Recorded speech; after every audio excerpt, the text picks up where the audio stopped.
It's okay. Then we will select our preferred language on the installer's language selection interface and click Install Ubuntu. On the keyboard layout page, click Continue. Again.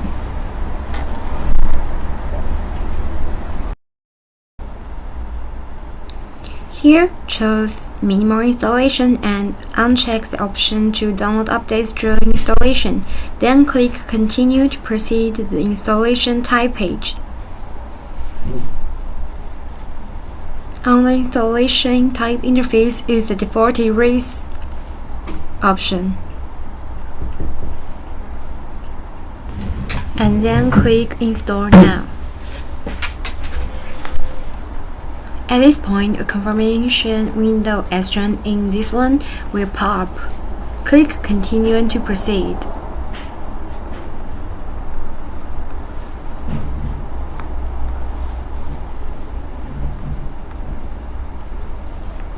Next, on the location selection interface, simply choose the location.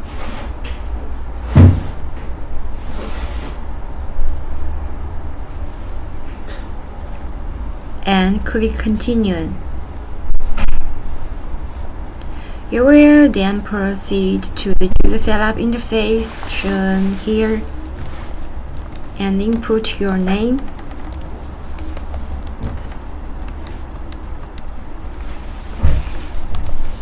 Choose a password, confirm it.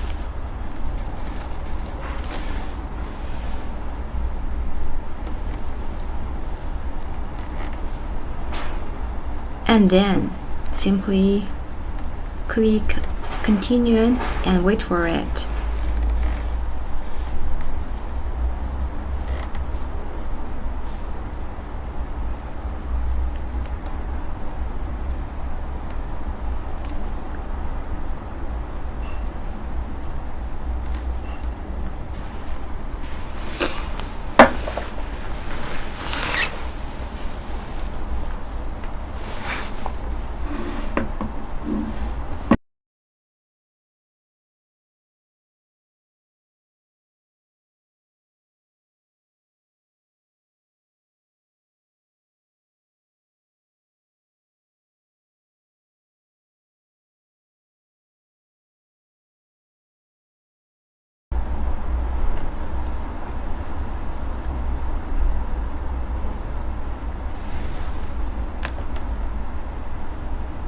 Upon the first start, there will be a promote page, so we just click the button and enter the password ROS, then press Enter.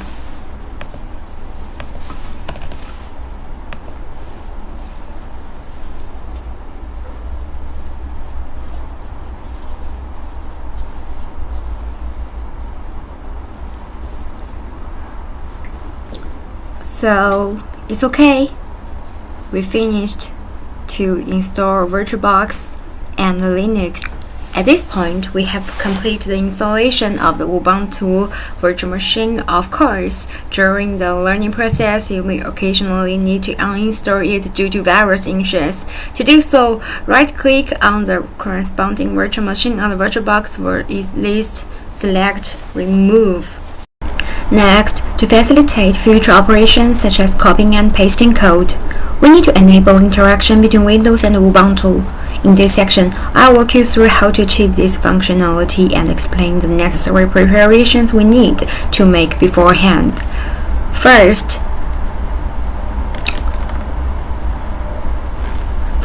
locate the disk folder from the sidebar on the left and click on it. Once you are inside the folder, right-click and open the terminal. In the terminal, entering the following command to install required components, which is this one. After the installation is complete, we need to reboot.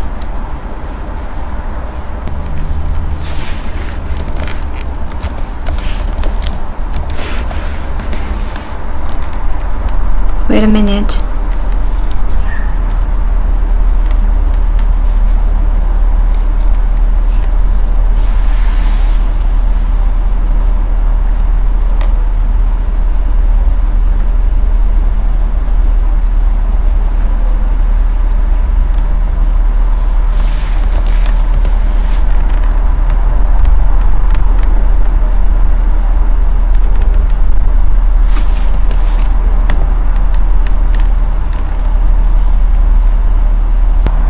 Then next, we click Device and return shared clipboard into Buy and drag and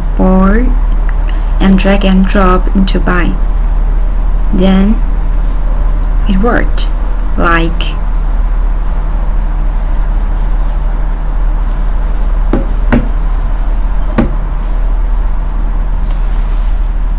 I make Ctrl C and Ctrl V. That's okay. So our work will be easy later.